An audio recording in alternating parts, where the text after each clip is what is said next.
Kakapanood ko lang ng Red Film. So, naisipan kong bumili ng mga Yuta toys. This one is from Glitter and Glamour. Ngayon lang ulit ako nang karoon ng PVC. Tingnan natin ang quality compared sa resin. Kasi naghahanap ako ng resin. Tapos, wala akong masyadong makita na Yuta. And sobrang nagandaan ako dun sa story ng movie. Gotta climb on me, you clingy little monkeys. Hey, Uda! Why'd you call him Shanks? Shouldn't you call him Dad? He might be my dad, but as a pirate, Shanks is my captain. And he's my hero, too. MISB. There, simulan na natin yung box.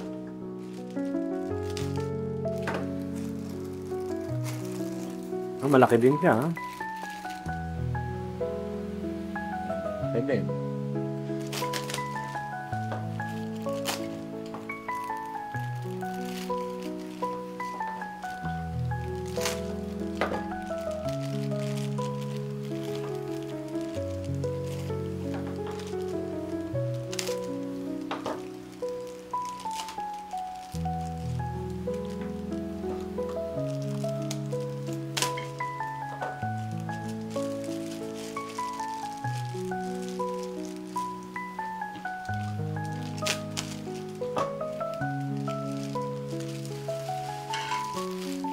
Yung pakpak. Yan, yung pakpak niya. And ito yung kabila. Ang ganda ng for PVC. Okay, quality niya. And ito yung kamay. And even kita mo yung creases. And the paint, ang ayoko lang ito. Kita mo yung pagkadikit ng PVC. Hindi siya in-smooth. And here sa likod meron din, dito sa side also. Tapos parang ano to, plastic mark na tinanggal kung saan siguro nakakabit yung during painting. And then sa head, maganda yung gawa, oh. So assembly muna natin siya. Ito yung base, ayun yung markings, Bandai Spirits, made in China. Gawin natin to. Sexy, oh. Sexy ni Uta. And then, lagyan natin yung wings niya. Yung wings. Medyo mahirap ikabit yung. And then, this one, lagyan natin yung wing.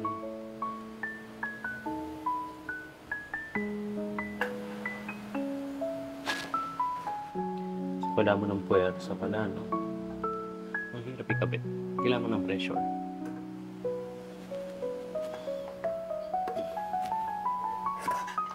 Struggle Israel.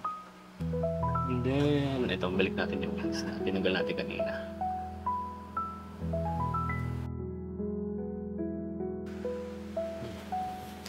Angas niya. Angas. Nilagay natin tong head. Ano masasabi niyo sa head? So far, para sa akin, ang ganda ng quality.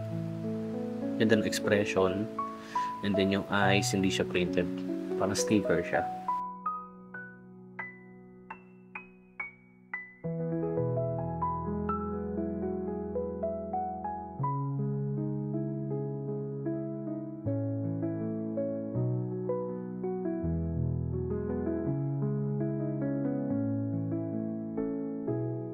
Yan, si Ate Uta.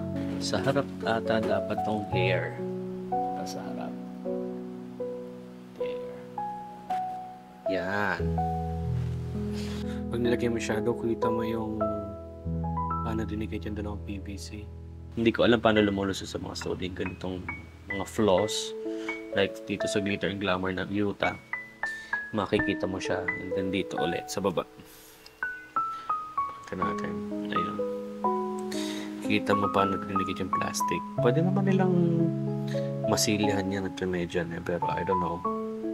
But overall, maganda yung pagkakagawa. So, facial expression, nagja-jive din yung expression niya sa smiling ng eyes niya.